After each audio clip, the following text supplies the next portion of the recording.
बिस्मिल्लाहिर्रहमानिर्रहीम। अजीज़ान मन, आपको आपके भाई मेजर आदिल राजा का सलाम पहुंचे। आज की इस लाइव स्ट्रीम सेशन में मैं आपको खुश आमदीद कहता हूं। आज 3 फरवरी है। अजीज़ान मन, इससे पहले कि मैं आज की आपको ब्रेकिंग न्यूज़ कुछ बताऊं, जो मेरे पास इतलात ताज़ा तरीन पहुंची हैं GHQ से, जो नई हदायत इशू हुई हैं, मैं वो बताऊं। सिर्फ आपको अंदिया ये दे दूं कि इस वक्त जो इन्होंने GHQ के बाबों ने जो किया था काम, वो इनको बड़ा भारी पड़ गया है। इनसे भी संभाला नहीं जा रहा है। अफरा तफरी का आलम है। इमरान खान की वापसी का जो है वो तैयारियां भी की जा रही हैं। आपको बताया था कुछ दिन पहले कि एक स्पेशल इन्वेस्टिगेटिव ब्रांच जो SIB होती है आर्मी की अपनी, उसको chief of army staff general Asim Munir के ऑर्डर्स के तहत जो है वो इंक्वायरी कर रही है। जनरल बाजवा, जनरल फैज का जो बाजवा फैज नेटवर्क था, मिली भगत थी, जिसके तहत उन्होंने इमरान खान को धोखा भी दिया और जिसके तहत उन्होंने बहुत सी मैनिपुलेशन भी की, लोगों को ब्लैकमेल भी किया। उससे मुतल्लिका जितने भी अफसरान हैं, आपको बताया था SIB उनके डोजियर्स तैयार कर रही है सुल्तानी गवाह के तौर के ऊपर, उनकी टेस्टिमनीज तैयार की जा रही हैं। और अब ये नजर आना शुरू हो गया है कि फौज ने जो है कहा था कि बाजवा की जो हमने रेपुटेशन को बचाना है, उससे फौज की रेपुटेशन लिंक है। अवाम की तरफ से लान तान इतना शदीद है और पब्लिक के हर किस्म की PR एक्सरसाइज के फेल होने के बाद, हर किसी के लफाफों के फेल होने के बाद, लफाफों के बाद दानिशवरों के फेल होने के बाद भी जो है वो सब का सब अब यहाँ पे कुर्बानी देने की बारी लगता है आ गई है, जिसकी वजह से ये इंक्वायरियां की जा रही हैं। और अब वाज़े इशारे नजर आना शुरू हो गए हैं कि ये तमाम मलबा जो है ये कमर जावेद बाजवा और जनरल फैज हमीद के ऊपर डाल के जो है वो और उनके साथ जो मुतल्लिका अफराद थे उनके ऊपर डाल के फौज जो है अपना इमेज ठीक करने की, ये जो आपका प्रेजेंट चीफ की स्ट्रेटेजी वो होगी। क्योंकि मुझे नजर ये आ रहा है कि इंतहाई करीबी जो इस वक्त लोग उनके लिए काम कर रहे हैं वो वाजे तौर के ऊपर जनरल कमर जावेद बाजवा को भी और जनरल फैज हमीद को भी टारगेट करना शुरू कर दिया है। और साथ इतला जो है वो वाजे तौर के ऊपर SIB की इंक्वायरी जो है वो अभी तक इंक्लूसिव कहीं ना कहीं पहुंच गई है। जाहिर बात है कि उन्होंने भी विटनेस स्टेटमेंट्स वगैरह कोई जमा कर ली होंगी, जिसके तहत जो है वो जनरल बाजवा और फैज हमीद को उनके पास जो वीडियोस हैं उनके बावजूद उनको फिर भी टांगने का इंतजाम मुकम्मल किया जा चुका है। और इनको टांग के इनकी कुर्बानी दे के बताया जाएगा कि सारा कसूर सिर्फ इन्हीं का था और तो कोई थे ही नहीं, बाकी सारे के सारे पाक पवित्र है। जो आर्मी की हाई कमांड है उनकी कुर्बानी दे के फौज की रेपुटेशन रिडीम करने की कोशिश की जाएगी। लेकिन इसके अंदर अगर ये काम ना हुआ, और जो कि अभी लग नहीं रहा कि पेशावर के अंदर जो वाकया हुआ है अजीजान मन, उसके अंदर जो परसेप्शन इस वक्त है, उस परसेप्शन के ऊपर मैंने एक जो है वो पोल भी किया। 4 घंटे पहले मैंने पोल किया कि आपके ख्याल में, ट्विटर के ऊपर मेरे प्रोफाइल सोल्जर स्पीक्स के ऊपर मैंने पोल किया कि क्या आपके ख्याल में पेशावर धमाका आम दहशतगर्दी का वाकया था या इस्टेब्लिशमेंट की कोई घनावनी साजिश थी। इस वक्त तक 50,000 के करीब वोट काउंट हो चुके हैं। हालांकि तकरीबन 20 घंटे इसमें बाकी हैं। इस पोल के अंदर 50,000 पोल में 12% लोग कहते हैं कि आम दहशतगर्दी का नतीजा था। 88%, 88% लोग कहते हैं कि इस्टेब्लिशमेंट की साजिश थी। तो ये वाजे होता जा रहा है, 50,000 वोट 20 घंटे रहते हैं, ये वाजे होता जा रहा है कि ये किस तरफ चीज जा रही है। जनरल पब्लिक परसेप्शन इस वक्त ये है, और सिर्फ जनरल पब्लिक परसेप्शन नहीं, फौज के अपने अफसरान की भी परसेप्शन इस वक्त यही है कि ये साजिश की गई है दोबारा से। हालांकि मेरे जो जराए हैं मैं उसके ऊपर अपनी डिटेल एनालिसिस आपको दे चुका हूं, एक इंडिपेंडेंट एनालिसिस दे चुका हूं पेशावर ब्लास्ट के मुतालिक, वो आप जरूर देख लीजिएगा। लेकिन यहाँ पे पब्लिक परसेप्शन की बात हो रही है जो इंतहाई वाज़े तौर के ऊपर इस्टेब्लिशमेंट की साजिश तस्वर कर रहा है। पेशावर का हमला कहा जा रहा है कि या तो कोई ड्रोन स्ट्राइक थी या कोई ये प्लांटेड बम था, क्योंकि एक खुदकुश हमलावर इतना बड़ा नुकसान नहीं कर सकता। और ये भी कहा जा रहा है, खदशात का इजहार हाजिर सर्विस अफसरान ने मेरे साथ किया कि अगर पुलिस, जो पेशावर की पुलिस जिसने जिस तरह बड़ा एग्रेसिवली रिएक्ट किया, जिन्होंने कहा ये जो ना मालूम है, हमें मालूम है कि कौन है और हमें अमन चाहिए, और इस्तीफे अपने जो हैं वो तकरीबन 2000 की तादाद में इस्तीफे भी अपने पेश कर दिए। और ये एग्रेसिव रिएक्शन की वजह से जो यही काम इस्लामाबाद पुलिस के साथ और पंजाब पुलिस के साथ भी होना था, वो लोग बच गए हैं, ये कहा जा रहा है। यही काम आगे भी टारगेट थी और इसको बहाना बना के इलेक्शन को डिले किया जाना था। ये वाजे तौर के ऊपर इस वाक्य के पेशावर जो धमाका हुआ है, अगले दिन ही गवर्नर खत लिखता है चीफ इलेक्शन कमिश्नर को कि जी लॉ एंड ऑर्डर सिचुएशन ठीक नहीं है। तो फिर हालांकि आइन में क्लियर लिखा हुआ है चाहे जंग हो रही हो तब भी इलेक्शन टाइम के ऊपर होने हैं, लेकिन ये एक मज़ाका खेज किस्म की जो सूरत हाल दोबारा एक दफा फिर डर्टी हैरी और उसके नालायक सेक्टर कमांडर्स की नालायक हरकत जो है वो वाज़े तौर के ऊपर लगता है कि सामने आती हुई नजर आती है। ये मेरा जाती तज्जिया है इसके अंदर भी, लेकिन अवामी परसेप्शन भी ये बन चुकी है। तो इस सारी सूरत हाल के अंदर अगर सिर्फ जनरल बाजवा और जनरल फैज हमीद की कुर्बानी से बात ना बनी, तो मैंने आपको ये भी बताया था कि एसआईबी अरशद शरीफ शहीद के कत्ल की भी तहकीकात कर रही है, सबूत इकट्ठे कर रही है, और उनकी कुर्बानी भी जो है वो लाइन के ऊपर है, मौजूद है। और किन अफसरों ने इनकार किया, किन अफसरों ने ये काम किया, नामजद मुल्जमान के अंदर जनरल बाजवा का नाम है, नदीम अंजुम, जनरल नदीम अंजुम डीजीआईएसआई का नाम है, general Faisal Naseer dirty Harry का नाम है, उसके अलावा ब्रिगेडियर फहीम रजा का और नीचे उसके ऑफिसर्स का नाम है। इन लोगों की तहकीकात भी की जा रही है। मेरे ख्याल में इनको भी कुर्बानी का बकरा जो है वो बनाया जा सकता है आर्मी का इमेज रिटेन करने के लिए। और फिर भी बात ना बने तो फिर जो इस वक्त नैब डील NRO2 के जरिए जो बाजवे ने NRO2 डील दी, उसकी भी तहकीकात की जा रही है, और वो जो केसेस क्या थे वो भी इकट्ठे सारे के सारे किए जा रहे हैं।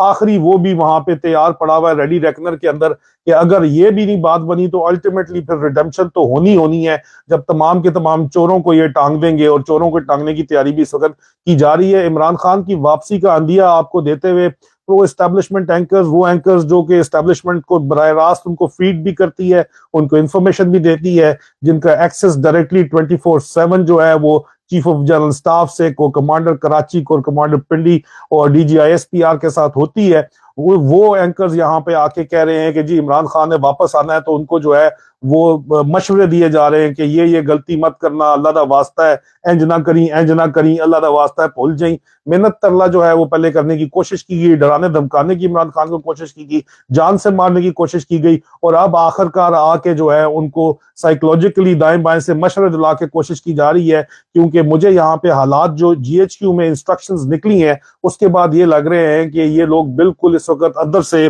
जो है वो हालात इनके ठीक नहीं है, और ये घबरा चुके हैं। क्योंकि अजीजा ने मन मेरे जो फौजी अफसर हाजिर सर्विस GHQ के अंदर जो जराए हैं, उनका ये कहना है कि GHQ जो मिलिट्री इंटेलिजेंस डायरेक्टरेट है, उसने ताज़ा तरीन हदायत तमाम की तमाम पाकिस्तान आर्मी की तमाम फॉर्मेशंस को, तमाम कोर, तमाम डिविजन्स में, तमाम जगहों के ऊपर ये हदायत दी है कि कोई भी अफसरान और उनके जो खानदान है अफसरान का, वो मार्केट्स में ना जाएं, वो सिविल जो इलाके हैं उनके अंदर ना जाएं, क्योंकि अवाम की जो रद्द अमल का शदीद खदशा है इस वक्त। उसके अलावा जनरल ऑफिसर्स, जर्नैल जो हैं, उन्होंने अपनी गाड़ियों से सितारे उतार दिए हैं, नंबर प्लेटें सरकारी उतार के दूसरी नंबर प्लेट लगा ली गई हैं। लगता है दोबारा दहशतगर्दी के खिलाफ जब जंग जारी थी, जिस वक्त 3 star general Mohsin Baig general Pakistan hit हुए थे पिंडी में, उसके बाद जो हालात बने थे वही हालात लगता है यहाँ पे नजर आ रहे हैं। और उस वक्त तो दहशतगर्दों की वजह से हालात थे, इस वक्त अवाम के रद्द अमल से डर के सरकारी नंबर प्लेट,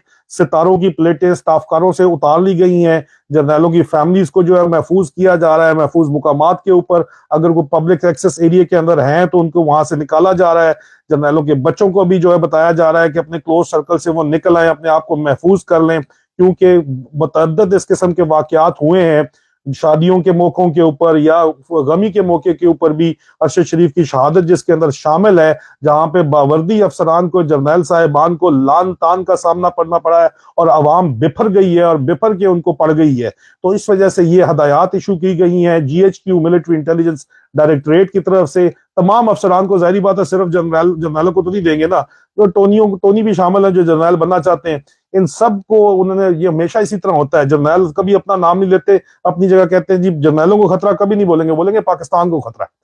इसी तरह यहाँ पे ये काम इस वक्त हो रहा है कि तमाम अफसरों को उन्होंने ये हदायत दी है कि जी आप खुद और आपके अफसर, आपकी फैमिलीज जो हैं वो बाजारों में ना जाएं, सिविल इलाकों में ना जाएं, सिविल फंक्शंस के अंदर ना जाएं। और उसके बाद खास तौर के ऊपर मिलिट्री पुलिस के नंबर्स जो हैं वो शेयर किए गए हैं कि अगर उनको किसी किस्म की मजम्मत का सामना हो, कोई उनको हादसा आगे से हो रहा हो, उनको कोई मसला बन रहा हो, तो फौरन मिलिट्री पुलिस के साथ वो राब्ता करें। और GHQ जो है उसने ये साथ साथ वार्निंग भी दी है कि आर्मी ऑफिसर्स के खिलाफ आइंदा आने वाले दिनों में रिप्रेसल्स अटैक, मतलब के रद्द अमल के तौर के ऊपर जो कुछ पेशावर के अंदर हुआ है उसके रद्द अमल में जो पब्लिक परसेप्शन है, इसके रद्द अमल में फौजी अफसरान के खिलाफ, जब फौजी अफसरान वो कहते हैं तो खास तौर के ऊपर वो जो सीनियर ऑफिसर्स की बात करते हैं उनके खिलाफ अवामी रद्द अमल जो है वो आएगा, वो अटैक्स भी आ सकते हैं, अवाम मुत्तहद होके मुश्तल होके वो अटैक कर सकती है। ये जीएचक्यू की तरफ से वार्निंग इशू की गई है। आप अंदाजा कर लें ये जितनी गेम इन्होंने बनाई थी वो सारी की सारी इनको अल्लाह ताला ने पुट्ठी डाल दी है। और उसके लिए मैं सलाम करता हूं खैबर पख्तूनख्वा की पुलिस को, जिन्होंने अपनी जानों का नजराना पेश किया और अपनी जानों का नजराना पेश करके उन्होंने न सिर्फ अपनी शहीद उठाए हैं, उनकी लाशें उठाई हैं, बल्कि उनके खिलाफ इस सिस्टम के तहत, इस निजाम के तहत, इस करप्ट, इस पूरे का पूरा कैंसर ज़दा निजाम के तहत उन्होंने आवाज उठाई है। अलमे बगावत उन्होंने बुलंद किया है आवाज हक उठाने के लिए। उनको मेरा खैबर पख्तूनख्वा पुलिस को सलाम है, उनकी आवाम को मेरा सलाम है जी।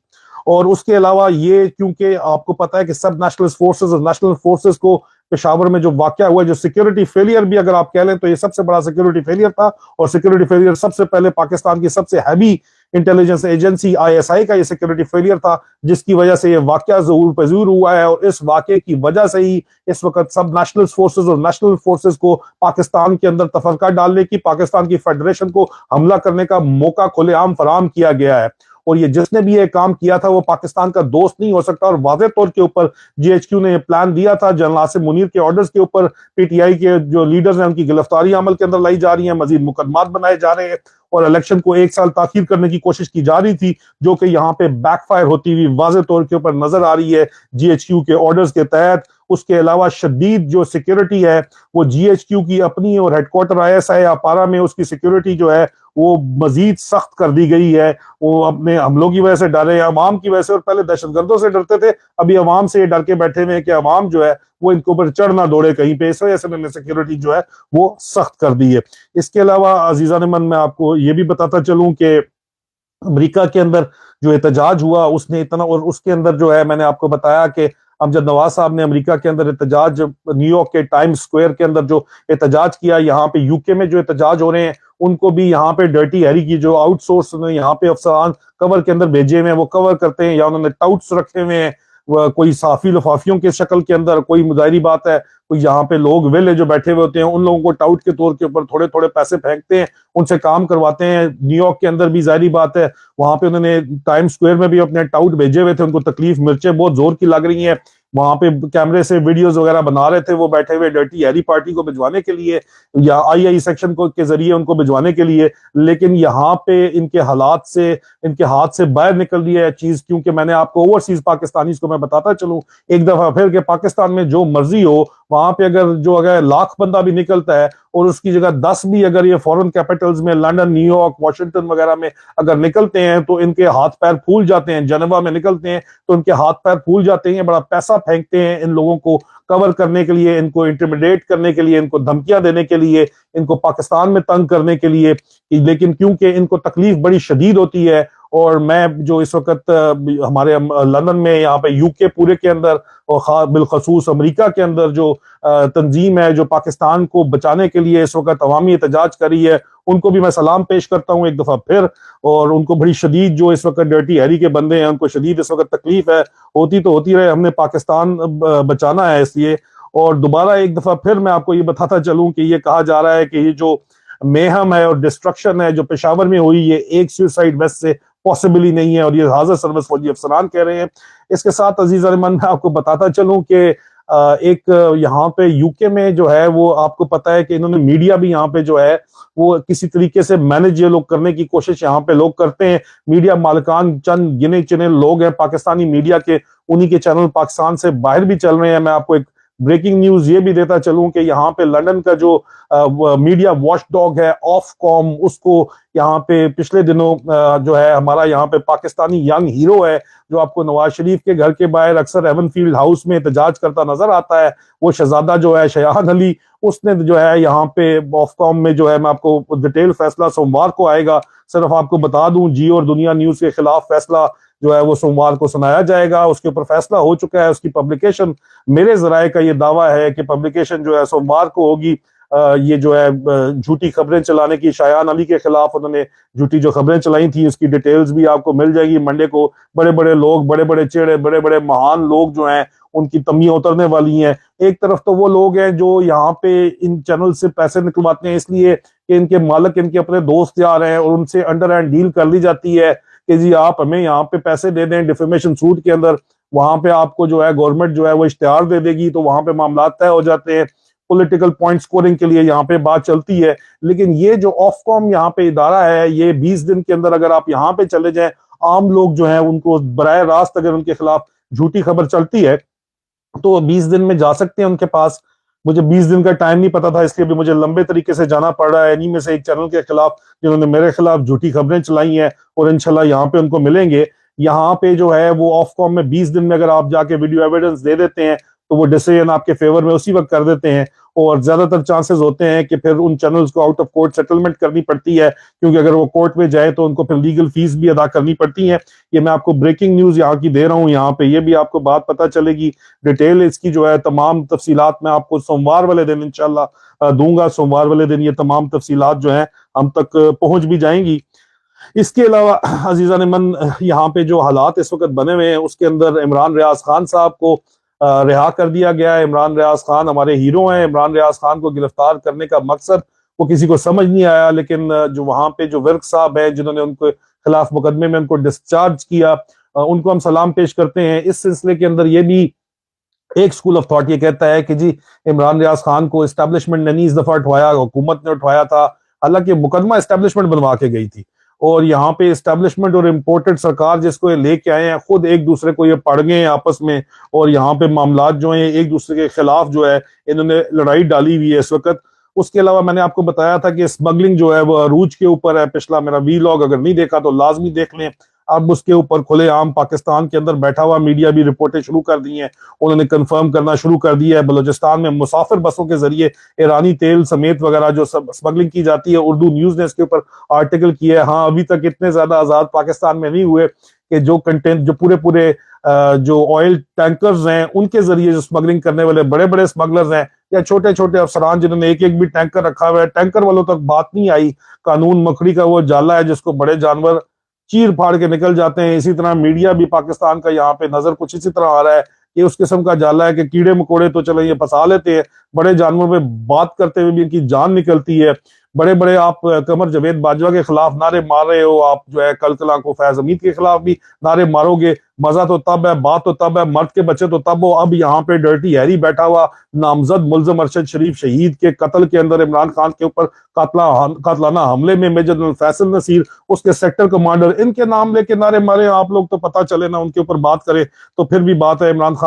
इमरान रियाज खान साहब जब गए तो उनकी रिहाई के अंदर जो है वो इंटरनेशनल ह्यूमन राइट फाउंडेशन और इंटरनेशनल ऑर्गेनाइजेशन को मोबिलाइज करने में आपके भाई ने भी एक किरदार अदा किया है। और इमरान रियाज खान साहब की टीम मेरे साथ राब्ते में थी। उनके साथ राब्ते में रहते हुए इंटरनेशनल ह्यूमन राइट फोरम से और इंटरनेशनल फोरम से इमरान रियाज खान साहब के लिए जो है वो हमने आवाज उठाई, और अल्लाह का शुक्र है कि उस आवाज ने मौसर किरदार अदा किया है।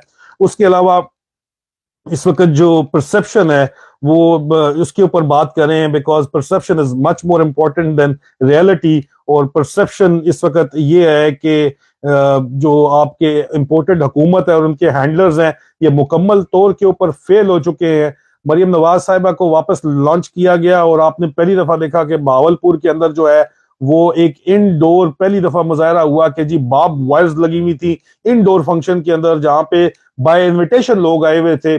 तो जराए का बहावलपुर में कहना है कि वो जो खारदार तारे मरियम नवाज साहिबा के सामने लगाई गई थी वो इसलिए दिखाई गई थी कि कोई जूता मारने का ऑपरेशन ना कर दे, क्योंकि लोग इंतहाई शदीद तंग हैं इस वक्त महंगाई से, और महंगाई के अलावा पेट्रोल की और फ्यूल की चढ़ती हुई कीमतों की वजह से बहुत ज्यादा तंग है।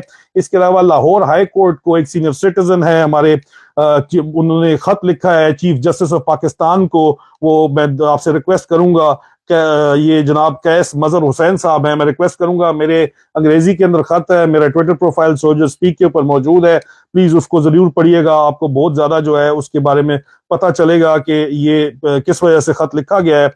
अजीजा ने मन, इसके अलावा मैंने जो आपको बातें बताई थी, मैंने आपको ब्रेकिंग न्यूज दी थी 27 जनवरी 2023 को कि जराए का दावा है कि GHQ ने डर्टी हैरी को मुदर्जा झैल नए अहकाम दिए हैं जो सेक्टर कमांडर्स को पहुंचा दिए गए हैं। नंबर 1, कौमी असेंबली की नशस्तों पर जमीनी इंतखाबात करवाकर तमाम सीटें छीन ली जाएं, और इस तरह कौमी असेंबली की मुद्दत में माशी इमरजेंसी के बायस 1 साल की तोसी कर दी जाए। बाद में नवाज शरीफ अपनी वापसी प्लान करें। अगर फिर भी PTI तमाम सीटें जीत जाए तो बजरिया कोर्ट ऑर्डर इलेक्शन में ताखीर ली जाए। इसके ऊपर अभी भी अमल दरामद इस वक्त अंडर हेड चल रहा है, ये वापस बाज नहीं आए हुए। हालांकि इनको पता है जीतना तो इमरान खान है, लेकिन इमरान खान को ये 2/3 मेजोरिटी से ना जीतने देने की इस वक्त कोशिशें की जा रही हैं। उसके अलावा कौमी असम्बली के ज़िमनी इंतखाबात का नतीजा पंजाब और खैबर पख्तूनख्वा असम्बलियों के इंतखाबात का फैसला करेगा, और उसको डिले करने के लिए ये जो हरकत है वो परसेप्शन, जनरल पब्लिक परसेप्शन ये है कि खुद ये करवा रहे हैं। और नंबर 3, इमरान खान और पीटीआई आला क़यादत की गिरफ्तारियां अमल में लाई जाएंगी, जो कि सिलसिला शुरू किया जा चुका है। इमरान खान को गिरफ्तार करने के लिए मेरे जराये का यह दावा है कि कोशिश तो की गई,